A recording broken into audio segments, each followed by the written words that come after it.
Yes, we are live. Kristian Vleugels, All right. welcome. Thank you. Long overdue, I would say. Yeah, I think so as well. I think I was probably the first person when you announced that you were going to do a podcast to volunteer himself to participate. You were very quick. Yeah. You were very quick to But volunteer, which was brave, but then you never somehow... selected me, huh? No, that's not it. That is not it. No, I think... we do a limited series, right? So that for starters. And there has been a bit of a hiatus. But it was mainly, I think, aligning the schedules, which was the hardest. But I'm glad you're here now. Yeah. And you've brought some goodies. Oh, yeah. Puka Morning Berry. This is something for you to try, you. I'm familiar with the product, and Yeah? I think this is a good segue into why you're here and how we not how we know each other. We need to Start at the beginning. start at the beginning with which I believe is 2013 at the VU in Amsterdam. basket. Also at the basket. Yeah, it's Executive Education Finance, or Yeah. RC in Dutch. Yeah. It is. That was the beginning. And we were not part of the same group, but we were No. part of the wider group. We did classes together. Yeah, that's right. Yeah, we started together there, right? And you were actually in a group with some of my former colleagues. So I think that's probably how we interacted to them as well. That is correct. Yeah. How 'Cause do you you- look back at that period? It was quite intense, huh? Yeah, it was. And I remember I came back, I just spent a year abroad in China. So that's why I was not in one of the cool groups, because I had to sort of write a profile about myself, send it via email, because I was not there for all the inductions, etc. Because I just arrived back from China after being there for a year, and then it was straight, back to the Netherlands and then back to university every Friday, which was quite a new experience. But it was also good. I think I liked the, how do you say that, the changes throughout the week, right? Where you spend 4 days a week working, and then on Fridays at university. Although I think mentally it's also, it might sound a bit strange, but it's quite a different way than how I approached work, at least at that time. Because with university, or when you were doing those studies, you were always thinking about, I have to do an assignment, you have to do something, study for an exam, something that's coming up. And with work, I always had the feeling like you close it off, right? In that week or in that period, your deliverables, you're going through it. But this work on, I don't know how you experienced this, but on this education, it was like, it always kept piling on with all kinds of different things you had to prepare for, multiple classes that you were preparing at the same time. So I thought that was actually quite intense. In a large part, an exercise of stress management and organizational skills, isn't it? Yeah, no, for sure. So I think in principle, if the level of complexity of the material was nothing new compared to your regular master's degree. But now suddenly you had to do this all besides your regular work, and then your full-time job in 4 days, and then on Friday and on the weekends. You were doing this. Yeah. So for me, that was a large part. Yeah. Tell me about China. Yeah. What did you do there? I studied in China when I was doing my master's in Rotterdam. So I did a master's in Chinese economics and business, believe it or not. I don't think it still exists, this course, but this was really during the, let's say, the boom periods of China, right? So there was a lot of hype around it on university as well. So they introduced this new master studies, and I did this whole program where I learned about Chinese economics and business and so on and so forth. Went to China for an internship, and then I sort of realized I don't know whether there's actually like a professional future in this. So I came back, I did another master's in finance. So a bit of a long story to how I ended up in China again. But then after completing that master's, I worked at Unilever. And then after finishing my traineeship, my boss said, is there still something you want to do, right? And I said, I want to go to China to just experience again how it is, right? Working life in China versus studying abroad. So that's how I ended up. And she said, "Okay, let's figure out how we get you to China." So then different locations between the two. Not that different. I studied in Shanghai and in Hangzhou. I was there at the time, and then work was in Shanghai. So it was more or less in that same area. Yeah, but it was very different experience, I must say. Like, yeah. The interesting thing also is if you go to China at a relatively junior level in your career, you know, it's not. I could see all the guys that were getting dropped off with, you know, the driver in the morning and stuff like that. That was not me, right? I was just, you know, first year analyst, grunting away 12 hours a day, if not longer. What was your mode of transportation?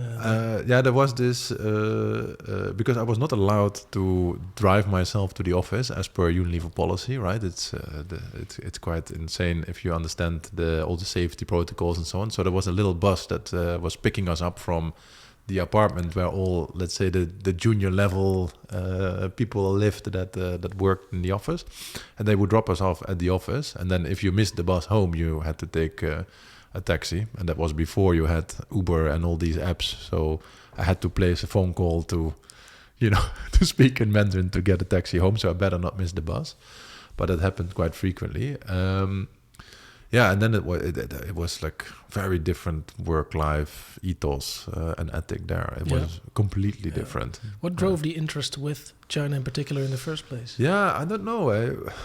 There was always a sense of sort of trying to explore the world, trying to understand how things are different, right, in different places in the world. And I think this Asian culture always interested me when I was younger.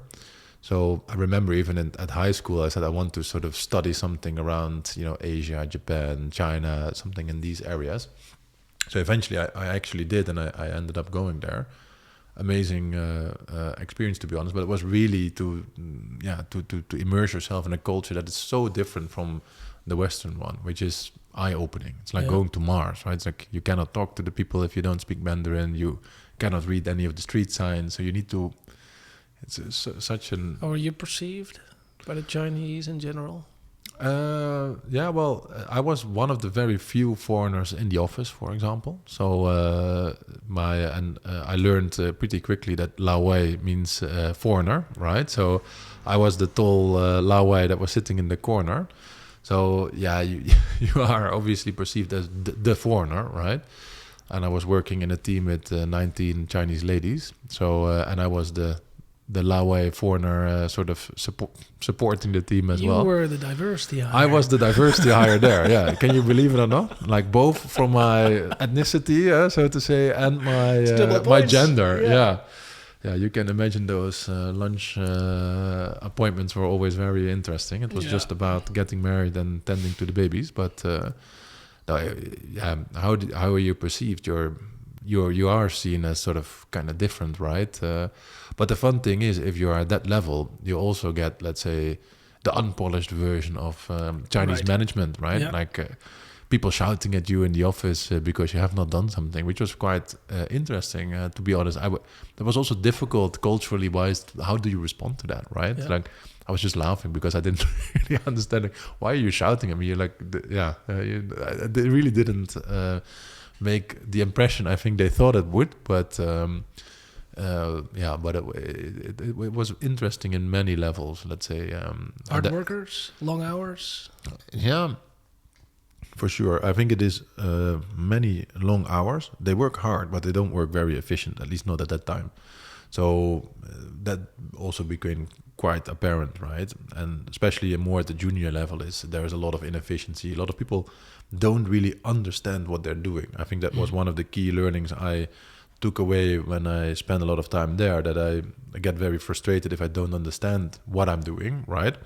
And clearly they just, they're master in following protocol, right? And if I told them, but why do we always take this level of return on investment for our business cases? And they said, yeah, this is how the handover was done to me. So I always fill in 15% return. Even when the protocol is flawed, you follow the protocol. Yeah, just follow the protocol. It's like, why are you asking these questions, right? Just fill in 15%. Come on, it's late. So let's get it done. And I was like, this doesn't make a lot of sense, right? So don't ask those questions. But that just makes for sometimes a very inefficient working space. And then you also realize that work there and work-life balance is very different than how we perceive it in the West, right? Here, you go to work and then at 6 you say, well, guys, it's been a good day. I'm going home, right?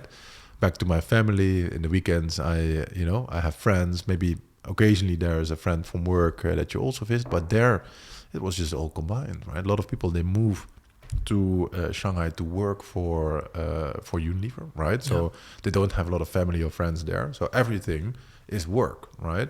So they live together with co-workers.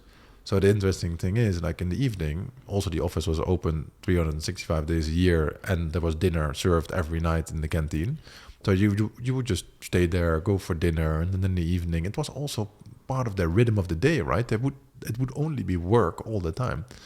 And then in the weekends we were off, and they said, okay, we go to the game room to play mahjong together. And I was like, guys, I just saw you for 60 hours this week. Can I please just spend some time with my wife or with friends? But the perception completely different. It is, but then you create also very different office culture. That's more like a family than anything else. So it was quite intense, to be honest. It's very Asian in that sense. It's very familiar from my time in Vietnam. It's also very familiar to the stories I hear from a friend of mine who now is in the Philippines, in Manila. Yeah. Work, life, it just all blends into Together. one. Yeah. It's family and colleagues at the same time. Yeah. It's interesting. Any of those experiences, did you take those with you now when you have expats in your team?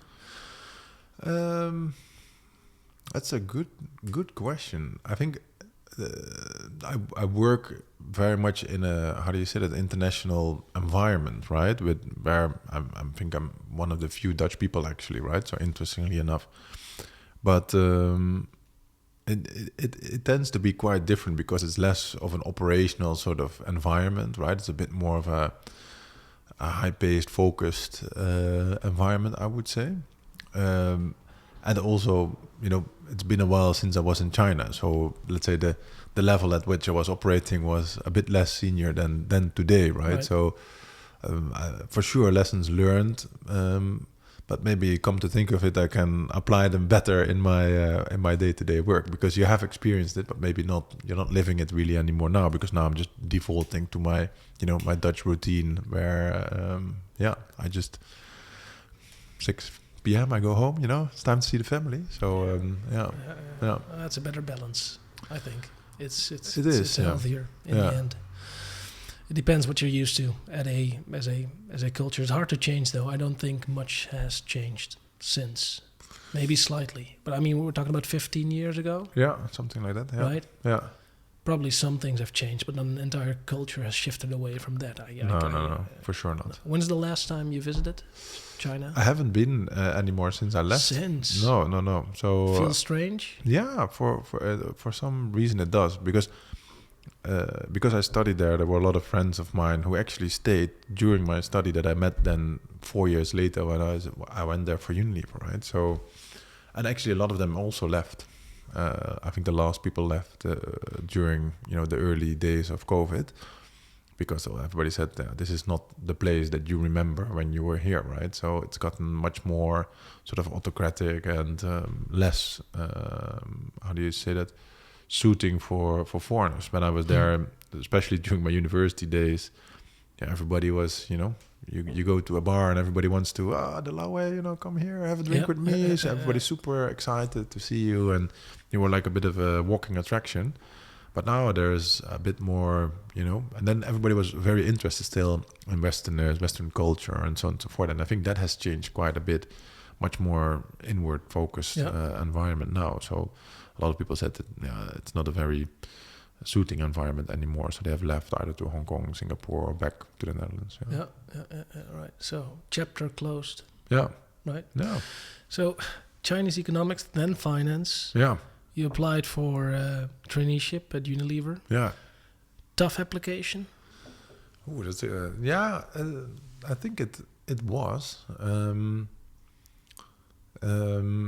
It was really those days of doing assessment centers, interviews, all kinds of tests, right, that you had to do. And I was actually at that time, at the beginning when I was studying finance, I was convinced I was going to be an investment banker, right? So I did the internship and the whole 9 yards. And then I thought, this doesn't make a lot of sense, right? And it felt a little bit this was also the after days of the financial crisis, right? So it also felt a bit like, I don't know if this is the winning team still, right? See that, but this explains your whole China experience. You were first betting on China, then you realized, nah, this is not going to be it. Then it's investment banking. Nah, it's not going to be it. Then FMCG, jeez, what a switch. No, but I didn't really pick it for the industry, right? Because I was also interviewing at Bonn, because I think at that time, for sure, I liked cars more than I liked shampoo or whatever other product Unilever sells. Yet you were expected to pretend like you were all about consumer products when you went to the interview. Amazing. Yeah, but then that you can also train, right? That enthusiasm. But I think that enthusiasm really grows when you start working for a company much more than because, I mean, everybody says, I want to work for a branded business, but do you really understand how it is to work for a branded or a non-branded business? Probably not, right? So it's all a little bit of self-marketing at that stage. But I also applied for Shell and other companies. But in the end, I think that the thing why I really want to work for Unilever is it felt much more like an environment I felt very sort of comfortable in, right? Where there was at least some space to define your own thinking and approach to things. I remember at Shell, I went to London to do the interviews. And then the first half day was not the interviews, was just explaining how the Shell models worked. And if you could please answer all the questions in accordance to their own version of the STAR model and whatever, right? Wow. That they had defined. I was like, oh, wow, if this is going to be, my life in the template, then I don't think this is going to work out. Yeah. So no, but with Unilever, it was much more an environment and also the people that I could relate with very well, right? So very like-minded. Yeah.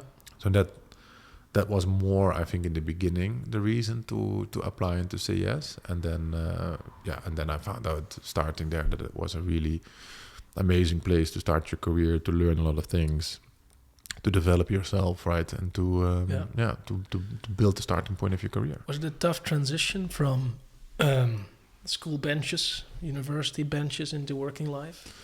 Not that much. I was really ready, I think, to start working. Also, I did 7 years in university, so by that time, I know you probably studied a bit less in terms of years. 7, something like What you did 7 years? 7 years, yeah. Before the executive master. Yeah, before the executive master, Wow. Yeah, 2 master degrees, right? Those were the days when it was all still financed by the government, right? So it was, so even the second master was fully financed. So, no, it was good. And I thought, I need to work for a long time in my life, so let's study as long as I can. But after 7 years, you're done, right? Then you're also a bit ready for a change. Yeah. So by that time, I was really ready to start working. Yeah. So the transition was okay because I was spending already quite a lot of time disciplined trying to wrap up the masters, do the thesis and everything because I just wanted to be done. Also, I ran out of funds, right? At some point after studying for 7 years, you need to start generating some income. Living in Amsterdam? Yeah, exactly. That was not for free either. Although I was living in a closet rather than a proper room or an apartment at that time. But no, so it was actually quite okay. So I really enjoyed it. And the thing is, I came from doing the investment banking internship to relatively quickly then transitioning to Unilever. So I was all geared up, with my tie, ready to work 80 hours a week, Change of pace. I arrived in Vlaardingen at the R&D facility of Unilever, where I did my first role as a trainee. And then I thought, what is this, right? This is... can I go home at 5 p.m.? Should I not be, where's my new assignment for tonight, So I think it was more almost the reverse shock because my expectation starting in investment banking was like work is more like slavery, right? Rather than a normal 9 to 5. Yeah. And then you started out as a trainee. Yeah. And you do a couple of assignments. Can you quickly take me through your career path at Unilever? Yeah. 'Cause in the end, it was how many years? 10 plus? Yeah, 10 years thereabouts. So I started as a management trainee, and then after that, and actually there were no rotations. So you just start as a management trainee, you get all these extra trainings, but you start as a junior management accountant. Here's your SAP logon, and you start doing like very basic entry level stuff, and then you gradually develop, let's say, within those roles at the time. Now they do all rotations in 2 years, but then you just start and then you gradually build the experience in the same role. So I did that for 2 years. Then I moved to China, so I spent a year there. Then I came back after a year to work in the Benelux business. That's where I met Anouk, actually, who you were in your RC group with. Yeah. And we spent there. I took over a role in personal care finance for the Netherlands. So at that time, it was still organized in all kinds of separate business units locally. So doing a personal care finance manager role for a few years. Super interesting role, especially that early in the career. And the P&Ls of the Dutch business were huge, right? Because Unilever was such a big company, or is still such a big company here in the Netherlands. So that was a great experience where you're really sort of straight into P&L management and budget ownership and business partnering with relatively senior people. So that was really an interesting assignment. Then I went to work for the global Unilever organization in commercial finance. So I was leading the revenue management practice, or net revenue management, or revenue growth management practice from a finance point of view. So Unilever was just starting with that, and I think Coca-Cola had already perfected it by that time. So a super interesting journey to improve, let's say, the revenue management at Unilever at the time. And then from there, I went into supply chain. So I was always more on the commercial side. Then supply chain was managing the factories in Europe from a finance point of view. So I had 15 factories in my network, and all these factories had controllers. They were all reporting to me, and I was managing essentially the end-to-end work there. And that was also, after 2.5 years, the time that the carve-out started for Lipton. And then I sort of transitioned into that direction. Right. And supply chain role, it's complex. Yeah, it is. It is, right. You need to sort of understand the operations. It's a very different environment.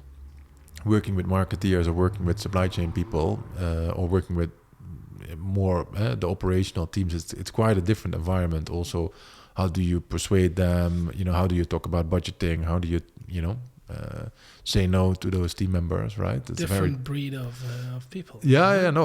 For sure. But also, and that I think is also the benefit of working for Unilever. They still, in most of the markets, recruit top talent. So you're always working with very smart, intellectual people. So there's always a good level of sort of cooperation, I would say. Yeah. Where do you look up to as a employee from Unilever? What companies do you? At that time. Yeah. That's a good question. I think there was also, because those were the Polman heydays as well, right? At Unilever at that time. So we also kind of felt like we were the best of the best, right? So so we were not looking up too much, I think, to a lot of people, especially not in Dutch operating environment, because the company had the biggest shares in almost every category that we operated with. So in every retailer that we worked with, there was always red carpet treatment. So you want to launch an innovation, oh sure, please come and sit down, have a conversation, and so on and so forth. Of course, the discussions and negotiations were tough, right? But at least you had a seat at the table. I mean, today it's kind of different, right? And now you learn that you need to fight for your space when you are much smaller, and then they say, well, sorry, you don't have to come by every week, right? You can come by 3 times a year and talk to the assistant buyer, right? So very different times. But I do think at that time, obviously, like P&G and the other large FMCGs were the companies that we closely monitored, at least also from let's say from a competitive lens. I still remember. I think Unilever, within the finance domain at least, the trainees, but also beyond trainees, they were renowned for being top talent in the Netherlands. Yeah. That's still the case, I believe. Yeah, I was the only person that got selected for the traineeship to do in finance, and there are like a few hundred people that apply, right? So so it's always a bit of, I don't think I'm a super unique case, but so it's always like 50% luck and 50% capability. The probably prodigy. The prodigy, yeah. Yeah. No, but it is quite.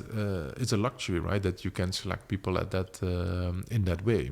Yeah. And I think also, I was at the alumni day of Unilever last week, where I also realized that they mentioned like it's different, right? We still have a lot of applications, but it's not that we can pick one person out of a 1,000 people lineup Right. anymore, right? Because also people are more interested to work for other types of businesses these days. Yeah. So It's not quite that- a special period if you then look back on the time you've joined. yeah, for sure. Yeah. One of a kind. Yeah. What made you move along with the Lipton carve out? Because I can imagine that was quite a step. You went through 10 years Yeah. of development in your career at Unilever, and then Yeah, suddenly yeah. this opportunity pops up. Yeah, I think it's like a story of two tales, I would say. I think the how to say it, if I want to give you the power pitch, it would be because I was fed up with Unilever and let's say in the level of autonomy that you have, the impact that you can make. Right. There's still a lot that you can do, but you're a small cog of a very big machine, right? So that was one part of it that I felt. But I think on the other hand, I was also a little bit scared to say, okay, I resign, I go, figure out my own path, right? So it was also a little... Become a contractor. Become a contractor. No, but you need to build a bit of this belief in yourself as well, right? So honestly, I thought, in hindsight, that was completely not true, that this would be a bit of a soft exit, right, into something new. And then I figured out it was a very rough exit into something very difficult, so which I did not appreciate at the time, but in hindsight is a super rewarding experience. But I did really wanted something different, right? And this was an opportunity. And I thought, and I do always, still now, when I make a career change or apply for a role, consult a lot of, career mentors and people that know me well to understand, okay, does this fit the career path that I'm trying to take, and so on and so forth. So, and it was almost unanimously people saying, this doesn't happen at this scale often in the Netherlands. So if you want to do this here and you want to stay for a while longer, and I just had my first son was just born, like in the after 2 months after he was born, I applied for this job, not knowing what I would get into, but then this is a great opportunity to do that in the Netherlands. So then I took that chance, and I never regretted it, to be honest. Yeah. In the same role you were working at Unilever, so you remain responsible for supply chain? Yeah. So it was a bit more of a, let's say, topic-wise, more of a lateral move, you could say, although the scope was much bigger. So in Unilever, I was responsible for manufacturing, for a bigger scope of business, right? Yeah. And now I became responsible for everything in supply chain finance for Lipton, as per the carve-out. So that was, how do you say that, more responsibility over the different domains of supply chain finance, but a little bit more comfortable in a domain because I knew it, right? If it would have been something that was completely different, I might have probably thought, okay, how on earth am I going to, work in an environment that is changing rapidly whilst not even knowing the basics, right? And here, at least, I knew it pretty well after having been in the supply chain space for a few years. No, so that was a great way to get into it. But then I realized it was nothing like running a BAU, right? Because when you do a carve out, that is something completely different. As long as you have not really done one, it's very difficult to explain somebody who comes from, the BAU operations to explain to you now you're going to do a carve out. That's like Sure. complete. Yeah, sure. Let's do it. Right. How difficult can it be? Well, turns out pretty hard. But no, and I think there doing the carve out, it was the complexity of essentially. Tea was not a category within Unilever, so it was all refreshments together with ice cream, which is obviously also now separating. And then a lot of the work was first establishing an organization, right? That was dedicated for tea in the beginning. Legal entities. No, but even people. There was nobody in finance that was covering supply chain, right? So the employee number one in supply chain finance was myself, right? So I was everything from manufacturing to logistics to, there was only me.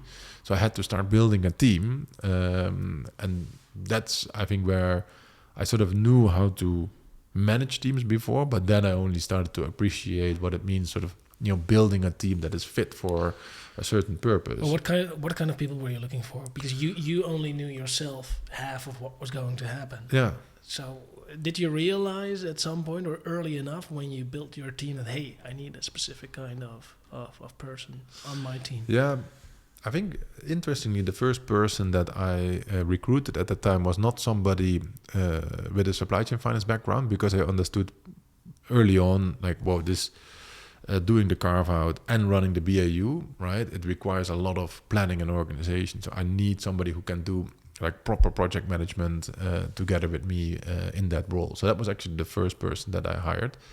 And then that person started helping sort of just to organize stuff, right? Because it's chaos. There are so many things that need to be done, many priorities on the table.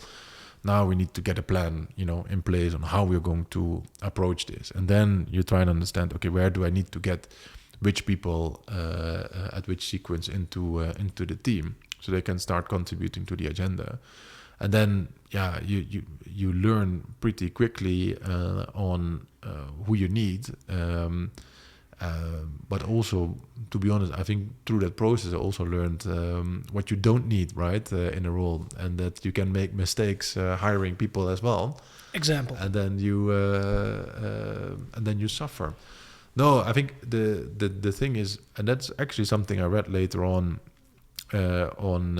risks in scale-up organizations, right? That you scale super fast, you need a lot of people, and then you don't hire just on capability, but you also hire based on need, right? I need somebody now because I'm drowning, right? Let's get somebody in. Is he qualified? He's probably like 70% okay, but I think he can do it. Don't do that. That's a very bad idea. It alleviates a short-term problem, but maybe for a couple of months, and then then you have a bigger issue Yeah. On your hands, especially if you are offering them a permanent position in the team, right? So then that creates complexity. So then that's where I actually learned working with contractors is actually very efficient in such an environment, because you can scale up and scale down based on the waves that you go through. Right. The downside is you lose a lot of proprietary knowledge when they leave, right? So you also want to build teams that keep that knowledge for a longer period of time. So that was really sort of the challenge and the learning in the beginning. I remember I was also reading this book about from the I forgot the name of the guy who founded Netflix, and it's called No Rules Rule. That I still remember. I highly recommend you read it. His first chapter is never compromise on talent, right? And then I thought, man, he's right? Never compromise on talent. You better just suffer for another month, right? But not say yes to that sort of semi-qualified candidate, and find the right person. And at the time that you find them, then taking shortcuts on the recruitment side. So that was for me a big learning. Yeah. Would you do it again? It was 2 years, 3 years of extreme toughness, I suppose. I think I found it in the beginning extremely stressful, to be honest. So and there was a combination of things, right? It was because when we started the carve out, everything was new, right? I didn't know what I was doing half of the time, right? So clearly, imposter syndrome was upon me to think like, they made me, a director to run the separation of this. I have no clue what I'm doing. Later on, I realized nobody had a clue what we were doing, right? And that's the reality, right? Even you get all the fancy consultants in, etc. Like there are playbooks, but they are all based on some other example that is not exactly your example, right? So 10 to 1, everybody has an opinion and a view, but nobody exactly knows how it's going to work, right? So later on, I found a lot of comfort in that. But in the beginning, I found it very stressful because I felt like I didn't know what I was doing. And maybe at that time, it was also a bit of a lack of confidence, right? Because later on, I learned that even though I don't know what I'm doing, I have this track record that I've solved so many problems that I didn't know how to do it. But and I could honestly say, like, yeah, I understand what you need from me. I have no clue how to get it done, but I'm pretty sure we'll figure it out, right? So, and that builds a tremendous amount of confidence, right, going through this process. The other part, what was very difficult for me, is that we were doing this all during COVID. So I was just sitting, in a dark little study room in my house for 1.5 years, carving out this company with people, with the newborn crying in the room next door. And well, actually, when they're that young, it's still very manageable because they are not high maintenance, right? I think when they get a little bit older, it actually becomes more difficult, to be honest. So that was okay, but I was not able to really physically interact with the people, like this, like sitting at a table talking about things, and which makes a difference. Yeah, oh man, that's so much. Yeah, because everything is a meeting, right? Every question, every catch up is a meeting. So there's never just, let's all come together, sit in a room, get the flip chart here, and we'll figure it out together, right? So it adds so much complexity to what you were doing. And I think I had this constant feeling of being out of the loop, because you don't know, because if you sit in the office, you hear the conversations, you sort of understand what's going on, and here you're isolated in your room, just like trying to figure out all this stuff that you don't know how it's working. So I thought that was actually quite stressful, that first year or so. And then gradually you build the confidence that you will figure out how to set up a legal entity. You figure out how to do a lot of stuff, right, that you hadn't done before, just by using common sense, rolling up the sleeves and finding the right people. And I had to make some replacements and also find the right people in the team. And then suddenly you feel like, yeah, man, this is working, right? So we can get a lot of stuff done together.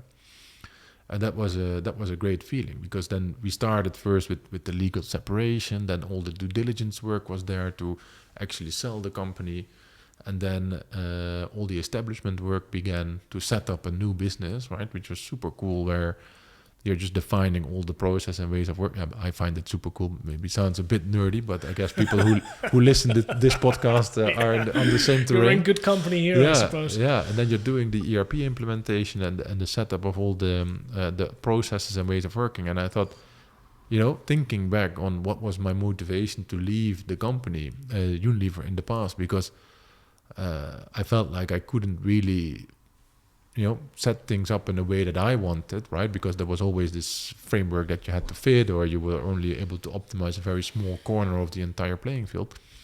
Now, finally, carte blanche, if you have a good idea, just do it, right? And get it done, and fast, right? That was always the push. Just get things done and do it very fast. I'm sure it helped that you had that end in mind, that Unilever structure, applying that to Lipton. In a way, where it should go or where it could go in terms of maturity. Yeah. Which might also be a pitfall at the same time, because you want to create something else than a copy of that. Yeah, don't do that. Yeah, that's a very bad idea, to build like a mini Unilever. Not because Unilever is a bad company, but that is actually... because a company is a bit like an organism, right, of processes and systems put together. And this company has grown over 120 years through acquisitions, on multiple different systems, ways of working that's very different in Asia versus US and so on. And now you're doing a standalone carve out a full ERP implementation. So you can actually just apply all the best practices, right? And build something that's completely fit for purpose. Yeah. But what is that, right? And who understands what that is? There are And how do you get to an agreement between all the people involved? Yeah. That we can fill probably a whole another podcast on that, but that is very difficult. Yeah. Yeah. What drove the complexity, in your opinion, and how could it have been avoided, maybe in hindsight? Which is You mean in Unilever or in Lipton? Lipton carve out. Yeah. I wonder whether it was very complex or not. I don't think it was extremely complex in hindsight if you would compare it to other carve-outs, right? Because here we were greenfielding essentially an ERP implementation, right? So if you start from scratch, you understand what I mean? Like there is no incremental complexity of taking something. It's more difficult to build on top of something that already exists and try and make it your own. Here we were just, you get SAP out of the box and then you start building things on top to get it into the place that you need. I think what added a lot of complexity for the company was that it's a sizable multinational organization.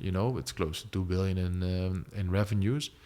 But it operates in 120 countries across the world. So it means that you have a super fragmented setup, Your operating model is relatively complex. Many legal entities across the world, which in hindsight I think could have been much less. But there is this inherent complexity in the organization, right? But then from a portfolio point of view, right? It's a single category portfolio. There may be, few hundred SKUs make up 80% of the revenue. So all of that is not that complex, to be honest, right? So it was more the global footprint, I would say, and the speed that made it challenging. Because then the speed required to get things done. There's a clear deadline on when you need to carve out. And then you start skipping steps, and then you create complexity yourself, right? Because basically during the process you're on a lifeline with Unilever. Yeah. And umbilical cord that needs to be cut at some point. This. How do you say that? If you think that the TSAs are a good thing, then forget about it, right? I don't know if there are other people who worked in the carve-out environment have the same experience, but I think that is now, and I also understood in hindsight why the owner, right, was pushing essentially to exit TSAs as fast as possible, because you spend a lot of time putting them on paper, and then you never get the service that you have agreed, right? And it's super expensive. Then you end up arguing, not getting the service, and that's then sucking up time and attention of the team. Yeah. So it never forces you to work on your own processes. Yeah. So exactly. And then that's why you need to go fast and lose them as fast as possible. So that you can focus your time on indeed building the end state ways of working of your company, right? So that was in hindsight a good idea. I think at sometimes the speed was also not very conducive to the end result, right? I think in some areas, if we would have spent a few months longer, it would have been not as disruptive as it was for some parts of the business. So I think there's always a balance to find between sort of speed, right, and result. But it was, for me, it was quite an amazing time to be there, because you're young, you want to make an impact, you want to go fast, and then suddenly people are only pushing you to go even faster, right? So that was a pretty cool environment to work in and still to work in, right? Because I think if I would now go back, right, I would sort of get a reverse culture shock with speed of implementation on certain things or complexity to get things done, because now my default mode is just let's go. I wonder if you would enjoy it, going back to a company of that size, fitting into that mold. Yeah, well, maybe depends also on what level, right? So if Unilever is hiring a new CFO at some point, they can always call me. So but maybe I need to how do you say that? Wait a few years and get a bit more experience. But Are you that ambitious? Well, yeah, I would not say no, right? If that would come on my path, maybe now how do you say that? You can also bite off more than you can chew, right? So that I'm also the one thing to do. You also want to that level of comfort that I have today in performing my job. I think that grows over time, right? Mm-hmm. And that also makes the job fun. In the beginning, it was a very big step, maybe, and then you feel very uncomfortable. But if that level of stress, I probably could not have done that for, let's say, 10 years in a row. You burn out, right? So you shouldn't do that. So you also need to understand, keep always pushing yourself, but find that balance on, what is still acceptable for you to keep at least a peace of mind, right? So that you, as long as you get a good night's sleep, that's important. So do you have a clear dot on the horizon in terms of career progression, or are you more optimistic and you try to apply stretching yourself? No, I have a clear plan in that sense, right? So I do have the ambition to become, CFO of a multinational company and then group CFO, right? Because I think, today you can be... It's a good clarification. Yeah. With the title inflation nowadays. Exactly, title inflation, you can be a CFO of your own desk these days. So it's... that ambition is for sure there, right? And that's a bit of a mindful career path that I'm following, right? So I'm also trying to collect those experiences that I know are very relevant to get such a position, right? Yeah. So that's why after doing all that supply chain work for a lot of years, I said I need to do something commercial now, right? And at that time I had enough courage to say like, okay, and if it's not here, then also I will leave at the end of the year, which is fine, right? Because I knew I went into this niche part of the business that only had a few roles to offer, right? And at Unilever, it's like you can have a career of 30 years and never do the same thing twice, right? So, but here I knew it's one or two things, and if that's not for me, then I need to leave, because otherwise I'm just stalling my career, right? And that's also quite refreshing, because in such an environment, people say, okay, I get it, right? So it's not a bad thing if you then, if you reached the end of a path and you cannot move ahead. But luckily the opportunity was there to take on a regional CFO role, which is much more commercial, right? And build that experience, right? And then it was much more reminiscent, I would say, of the time doing this Benelux role at Unilever. Oh yeah. Yeah, it's P&L management to the max, right? So that was a big part of the agenda. And then I realized that I thought, actually in the beginning that it was going to be a lot like that. But then I also realized that here in Unilever, it's a very polished finance organization, right? So you're a business partner, you're a commercial finance person. So you look at the P&L, but you don't realize that actually that's just the management reporting. This is a finance podcast, right? So I can go ahead. Go all out. Mention all these terms. It's only the management reporting. So you didn't realize there was also the financial reporting. You didn't realize the balance sheets, that you learned of in university is actually also there. That you need to manage the cash, that you need to do the statutory accounts, that you need to do like this entire world that I think most big corporates have sort of hidden away in the back office, right? Now suddenly that was also all part of the scope. So whilst I think the commercial P&L management was, probably 50%, 60% of the job, there was also this entire world of, the true end-to-end finance scope, right, that came into play, which was super interesting to learn, and also an opportunity that, again, I think today in a Procter & Gamble or maybe even Friesland Campina, it's difficult to get, because we have, many companies have, and for good reasons, right, segregated that to drive efficiencies in the back office. So it was very nice to get that experience as well. And then subsequently, when I got the opportunity to become the group controller, which is my current role, for me that was again like a milestone role to work towards, this rounded profile of having seen, a lot of areas of an FMCG company to be ready to become, the end-to-end responsible for finance. So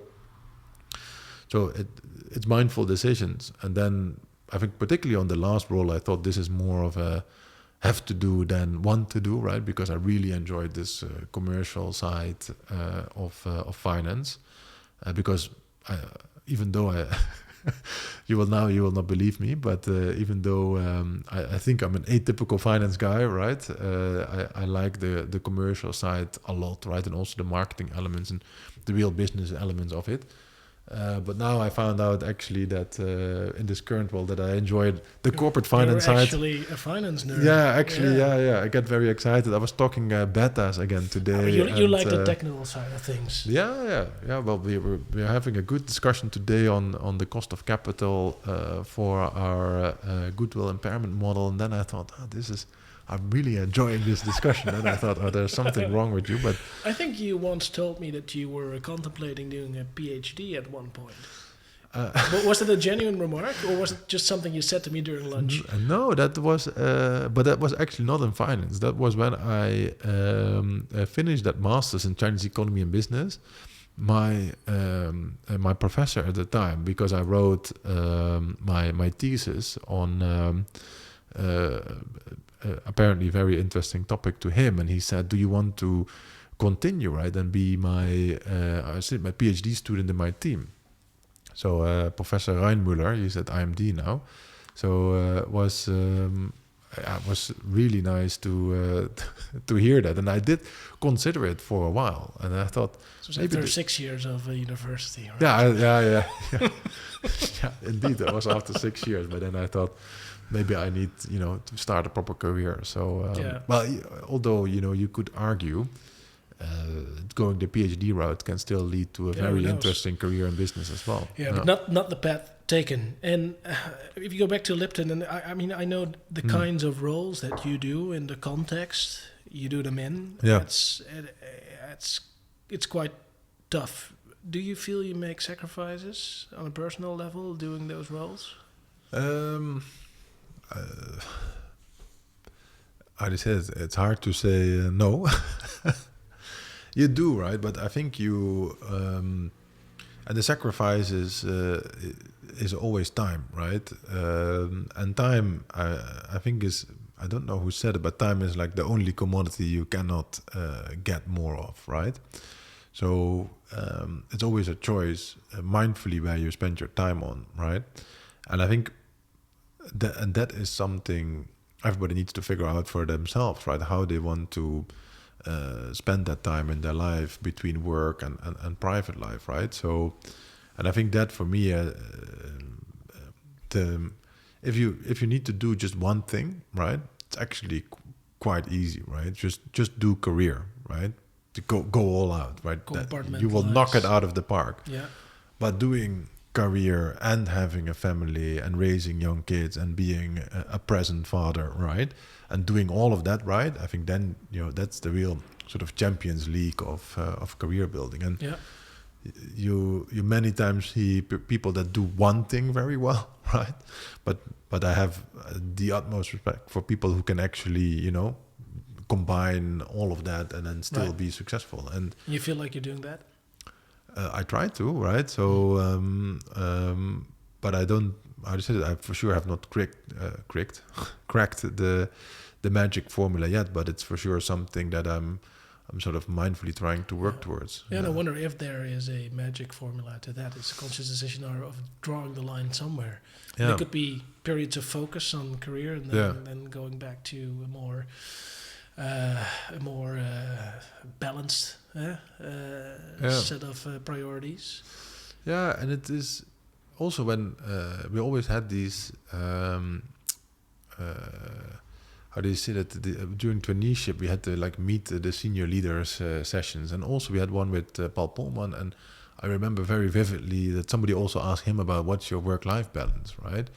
And he said, I don't view it in that way, right? I try to find a balance in my life, right? And that balance you always need to, it's always sort of at a slightly different level. It's also not a constant, right? And you need to find that, and you need to understand and check in with yourself whether you're, are you still at the right level? Is this where you need to be at this moment in time? Yeah. So to your point, I think it evolves over time, and it can be different now than later on. And I think here also, also my wife even says, just make sure that the decisions that you make now is not something that you regret later on, right? All coming back to the principle that the commodity of time. You never get more or get it back, right? So I try to find that balance, let's say, and I think I'm becoming better at it, right?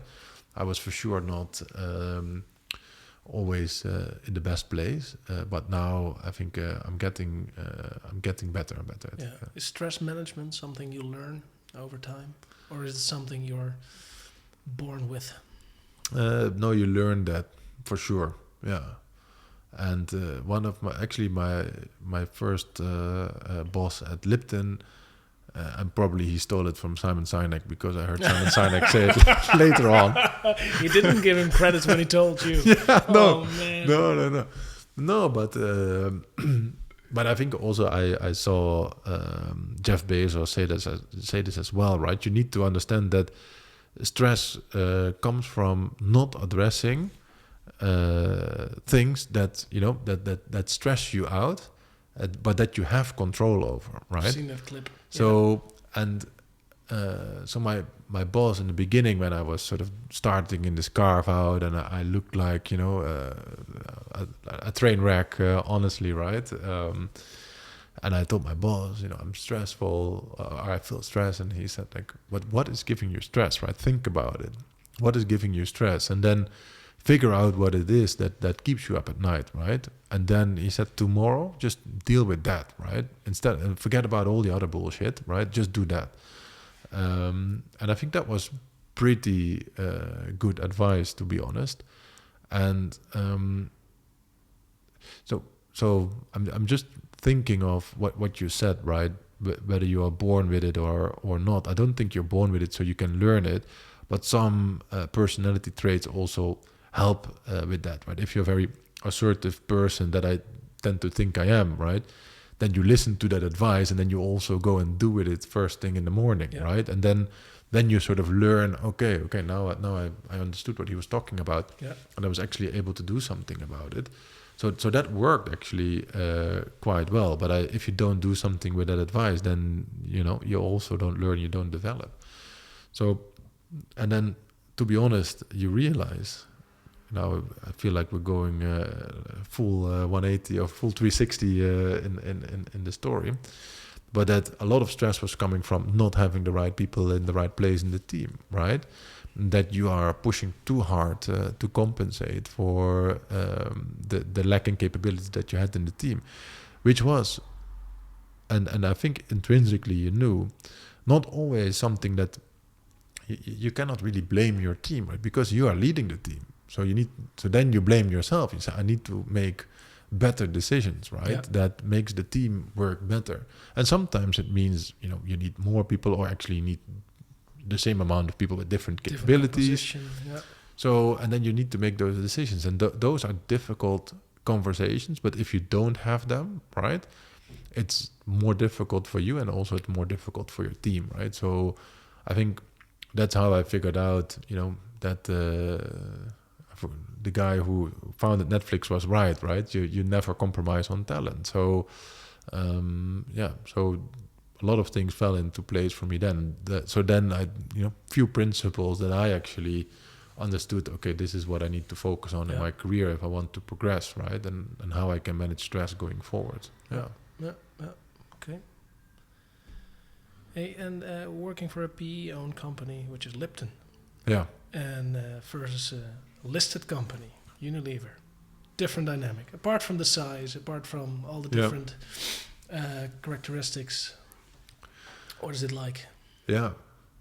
It is intrinsically different, and I think it's also very interesting to see how they look at a business compared to a listed company, right? That Unilever is, or another big multinational that's also listed, and in hindsight, it's also a lot of things are very logical, right? In the way that they approach the business. So it was actually quite interesting to have that experience. I'll give you a few examples, of course. And a funny anecdote was there was a guy, and I forgot what company he went to, but it was also a privately owned business that left Unilever, and then he came back to give a speech to all the trainees. And then he said, when you join a startup, what's the first thing that you check as a financial or as a CFO? Do you know the answer to this question? No. So you come to a startup, it's your first day. What do you do? I don't know. I would check the cash balance. That's exactly what he said. You check the bank account, Yeah. right? Check the bank account. How much money is in the bank account? And I can tell you, none of the trainees in Unilever was right. It's like, yeah, you need to understand the gross margin, blah blah blah, all these things, that are seemingly important, right? But clearly, if you're running a real sort of bootstrap business, those are not the first things you focus on, right? It's getting the money in, making sure you pay the suppliers, right, and you service the debt. Yeah. That's essentially the three key criteria that you need to deliver on, and that influences a lot of things. So, being a leveraged buyout, being highly leveraged, you get all the things that you learn in corporate finance in university or during your controller education, you suddenly see in practice, right? It creates a certain pressure on the business because you need to service the debt, i.e. pay the interest, right? And that becomes more or less the one of the big driving forces behind the organization. Those are the lenders part of the equation. Yeah. The other part is the people who put the equity in, right? They are the other stick that is chasing you, because they want to see a return on the investment. So one person wants to see the interest being paid and to get the debt back at the end of the run.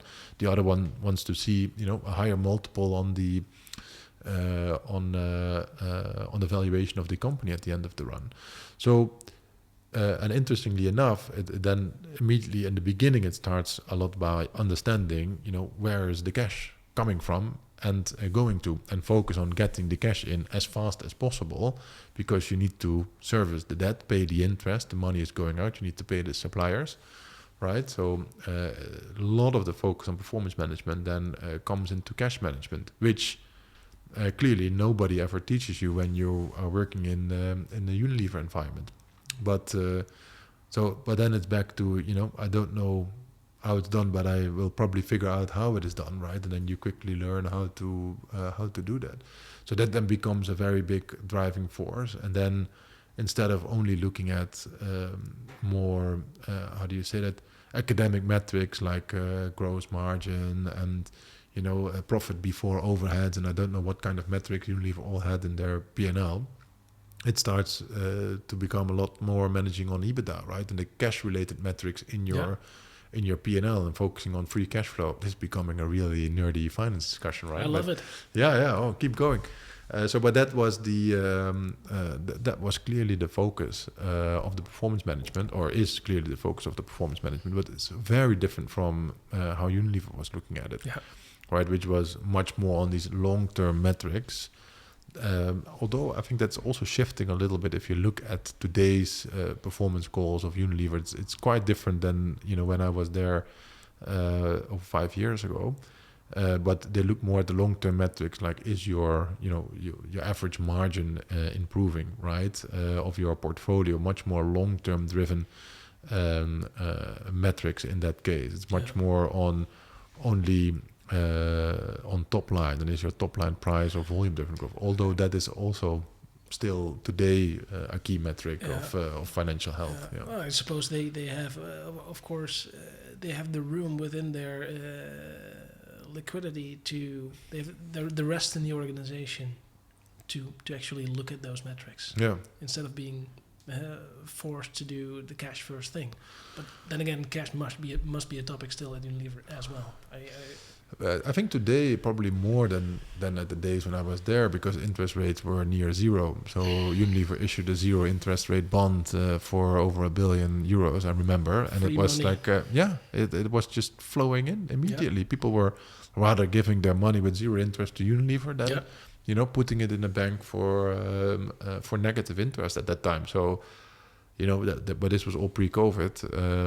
I think today the world is quite a different place. So for sure that that focus on cash must also be big there. But in the end, these massive multinationals, they are cash generating machines, right? So that was actually in hindsight also a big risk even for Unilever, right? When the Kraft Heinz sort of 3G takeover bid came, it was pretty clear that Unilever was so financially healthy, right? They could do an acquisition of a bigger company than themselves, but just leverage it through the roof because the cash flow was good enough to service the debt. Yeah.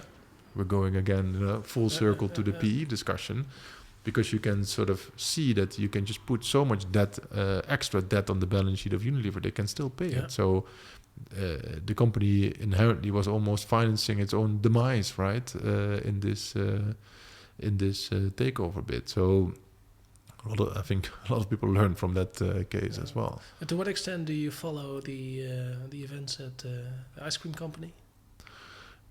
I still have, of course, friends that work there. So, but not in detail, to be honest, right? So every now and then somebody asks how we have done something, or for reference on a certain way of working or on people. But it's not.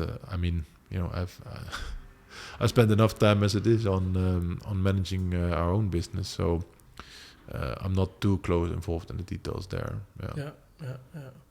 Maybe as a last topic, we started out the conversation about the executive education that we shared. Yeah.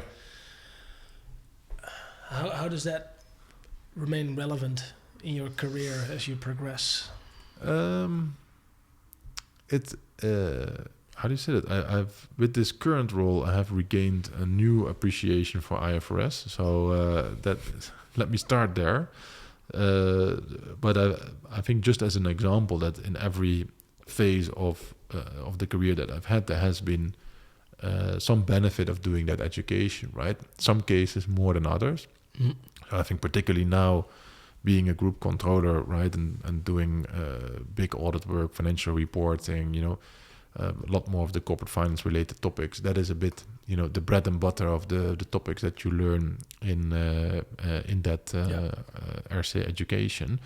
But even before, right, I think having done at least that studies and particularly having gone through a lot of the practical business cases also allowed, the understanding of some of these things that I hadn't done before, at least that I could reference a bit in my mind back to things that I had seen in university, practical business cases, right? Because that's, I think, the good thing of this RC work. It's all practical business case. It's not that much on, just the hardcore academic stuff. And that allows you to have at least some principles on where you think like, I think I remember vaguely, how things would be managed there. So I've been able to use it in many different cases. And none the least, I think, for the network that you still have because of it, right? Funny enough, that's actually how I thought of you actually you might have reflected on my conversations just now and understood that you were one of those contractors that I actually hired to join at Lipton. But also, jokes aside, I think that network is actually also quite important. And the people that you know from there, and that you speak and that you meet in these different types of forums where you come and go. Yeah. I think we're full circle in many ways. Yeah. Thank you. Thanks. It was very very nice actually to catch agree. up. Yeah. There we go. All right.